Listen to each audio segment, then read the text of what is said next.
Hey, it's Baja Nicole with another episode of Your LexPD. This month we're going to be talking about, let me see if I can guess, traffic. Yes. I know we had talked about motors before back in one of the previous episodes, but we're going to be talking about the entire traffic section this month. And that, it impacts so many different people in so many different ways. Traffic impacts everybody. And you know me, I'm always looking at history. The traffic section actually goes all the way back to 1901 in Lexington. And unfortunately, it stemmed out of a tragedy. There was a buggy and a team of horses that got loose down at Broadway in Maine, downtown, and actually cost the life of a young girl. And so they came up right after that and said, we need some traffic officers. That's in 1901. So they started putting them at corners downtown, and there's been different versions of traffic over the years. Probably 1912, something like that, they started the motor unit, and that was the first motor unit, I guess, in Kentucky. With that, they used Indian motorcycles back then. And then we fast forward to the 60s, they started utilizing radar in Lexington. And then from there, the 1970s, late 70s, Chief Walsh, which at the time was Lieutenant Larry Walsh, was over the traffic unit. He brought in the safety officer program, and it kind of resembled what we have today as traffic. So we're going to go visit the lieutenants in the traffic section, the sergeants in the traffic section, and find out what they do to help keep you and us safe every single day in Lexington. Hey, we are back and we are here with Lieutenant Jeremiah Davis and Chris Van Brackle. Thank you all for joining us. Thank you. Can you all tell us when you came on the department? So I started January 98. And I started in March of 2005. All right, well, talking about traffic is something that impacts everyone. So you all have a pretty important job, right? So we want to ask you a few of the things that you all work with as far as traffic, some of the things that you deal with on a daily basis. We're going to be talking in just a few minutes with some of your sergeants about the specific subsections within the unit, but tell us about some of the major things that you deal with as far as lieutenants. So the responsibilities for my side of traffic involve, first and foremost, the special event planning. Here in Lexington, we do about 85 events a year where the police department's involved in traffic control. Some of them small, some of them very large, the largest being July 4th, over 200-person deployment to make the July 4th parade and Bluegrass 10,000 happen. I also have our collision reconstruction unit, our hit and run detectives, as well as our logistics section. So, and then I have the 20 safety officers and then the selective enforcement unit. So the safety officers will handle collisions, parking complaints, direct traffic. The selective enforcement unit is primarily enforcement of the traffic laws throughout Lexington. The selective enforcement, two main things. We are complaint driven for complaints of speeding, stop sign violations. We also every month I generate a list of the top 5 intersections collision-wise for a month. So the selective enforcement unit will go out and do specific enforcement at those 5 intersections, and we're trying to drive down the number of collisions there. Now, besides collisions, one of the complaints that we get on patrol is people running red lights. Yes. What constitutes running a red light? So actually for running a red light, the statute says you can't enter the intersection after the light turns red. So what we're looking for in that situation is on the roadway, in most intersections, you have the big white, what we call a stop bar, white line. So an officer that is out enforcing red light running at that intersection, just like a basketball referee watching the shot clock, you watch the light turn red and then you look at the stop bar. And if a car has not yet reached the stop bar and continues through, then that is a violation of the red light. All right, well, you all have got a big responsibility because, again, traffic impacts everyone every single day in one way or another. And whether it is just going to work or going to school and somebody running a red light, speeding, or whether it's you're going to a major event, which we have so many of them, as you said, here in Lexington, it's going to be something that impacts everybody. So we appreciate all your all's work, and we're looking forward to going now and talking to some of the sergeants and about some of the specialized sections within the traffic section. Thank you all for joining us. Thank you. Thank you. And we're back, and we're here with Sergeant Gary Thurman. Thank you for joining us. Thank you for having me.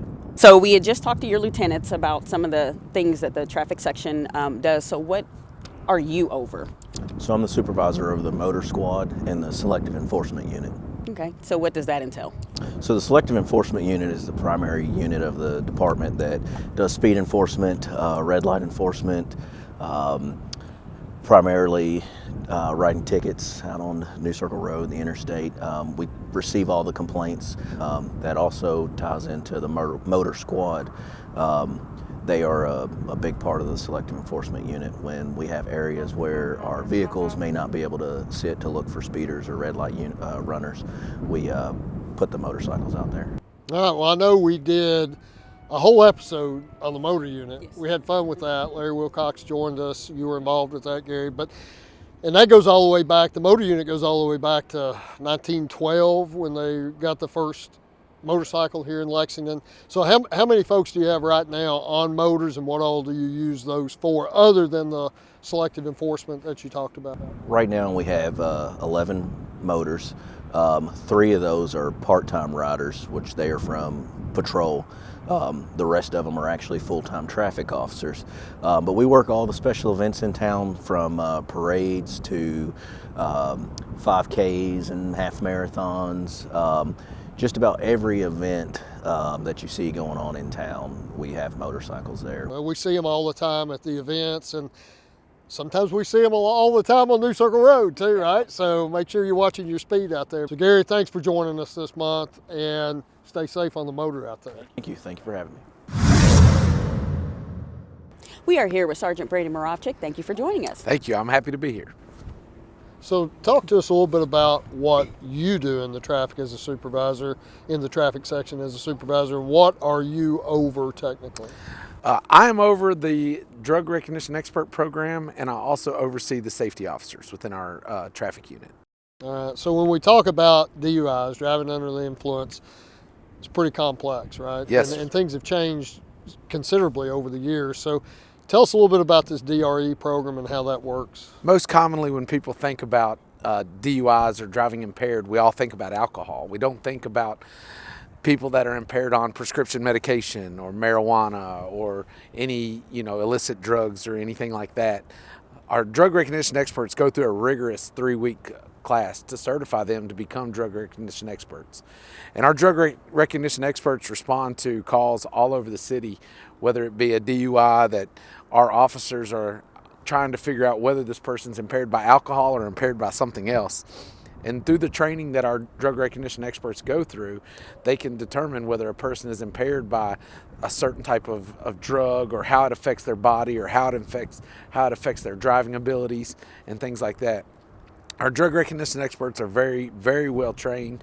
They go through a lot to keep up their certifications, and their main goal is to remove people from the highways that are affecting our drivers, and to reduce the injuries and fatalities to our citizens as they drive through our county. Very important, something that impacts every single one of us. So how many of those of the safety officers do you have now, and what all do they do? So currently we have 22 safety officers, and we hire safety officers, on a consistent basis. Our safety officer program is one of the select few in the state, and our safety officers do many things on a daily basis. They could start off their morning in a school zone, directing our kids to get our kids safely to schools. They could be directing traffic when our signals go bad. They could be working any non-injury collision or an injury collision. They respond to both of those, and they take collision reports. With them taking collision reports, it allows our patrol officers to provide more services to the city. So those safety officers take those types of calls off of the sworn units from our agency and allow them to be more responsive to those active calls that those officers need to take. With the safety officers also help us at events. We coordinate lots of events such as football games, concerts, anything that you might see that has a large traffic impact on our city. You're going to see the safety officers along with the traffic unit as well.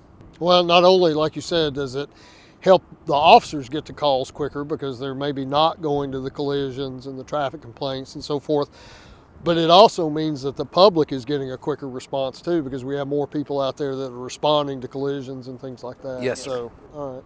Well, we appreciate you joining us this month. Well, I appreciate it. I'm we happy to thank be all here. that you do for Lexington Police Department. Thank you. And we are back, and we are here with Sergeant Nick Gray with the traffic section. Thank you for joining us. Thank you. So can you tell us what you do with the department? So I oversee our collision reconstruction unit, the school crossing guards, our CMV inspectors, and hit and run unit. Okay. So you mentioned collision reconstruction unit. What does that unit do? So the collision reconstruction unit goes out and investigates any collision that results in a fatality or serious physical injuries, which a fatality may result as of those injuries. There's a lot involved in that and a lot of training involved in that. Yeah, there is. Yeah, it's 6 basic weeks to just barely scratch the surface of what we do. But that's the minimum that any investigator has to have. But that's important because obviously we want somebody's family to have the absolute best investigation as possible if they experience a tragedy like that. So, absolutely. Very good. Now, you also mentioned school crossing guards. We got those obviously all over the city. That's probably, I'm assuming you're always taking applications Absolutely. for that as well? Yes. And what were a couple of the other things that you mentioned, the commercial vehicles? Commercial motor vehicle inspectors and hit and run unit, yes. Yep. And hit and run, I was talking to some of the hit and run detectives a couple of weeks ago, and I had no idea how many hit and runs that we have. They were talking about the hundreds that we have every month, and that really shocked me. So they stay busy with that. I think they average between 200 and 300 a month. Yeah. Yes. We take reports for those all the time. Something that's obviously helped them out, I'm sure, is technology too. That's made a big difference with that. And then the commercial vehicles and the commercial vehicle enforcement. So what does that entail? So those inspectors go through about 2 weeks of training, and then we hold some monthly trainings periodically through the year. They go out and inspect any commercial motor vehicle, whether it be a semi, straight truck, whatever it is, to ensure safety, that they're following the guidelines, to make sure that they're safe to be on the road, the truck and the driver. Okay. And unfortunately, sometimes we find they're not. Yeah, oh yeah, all the time. They actually will park them if they're unsafe to make sure that they're not impacting somebody's family out there, right? All right, well, you wear a lot of hats with the Lexington Police Department traffic section, and we certainly, Nick, appreciate everything that you do. So thanks for joining us. Yeah, thank you. Baj, it was so good talking to the traffic section about everything that they do. They do so much, and like we said many times, traffic is something that truly impacts everyone every single day, whether you're a pedestrian on a bicycle, in a car, on a bus, going to school, going to work, it impacts everybody. It impacted me getting here this morning. Absolutely. Well, yeah, it was funny because you called and said, hey, I'm stuck in traffic. And I said, what are we talking about? Traffic. So, But can you guess what we're talking about next month? I'm hearing something, so I'm kind of thinking that maybe we're going to be talking about small unmanned aircraft systems, better known as drones. Drones. Well, so many episodes we've talked about technology and how technology is impacting law enforcement and how our agency is using technology to help serve the people of Lexington every single day. So next month, we're going to be talking about drones and all the different ways that we utilize those, whether it's collision reconstruction, whether it's on patrol, whether it's in specialized units. Drones are definitely a major tool out there in law enforcement today. So I'm looking forward to hearing more about that program. So join us next month for Your LexPD.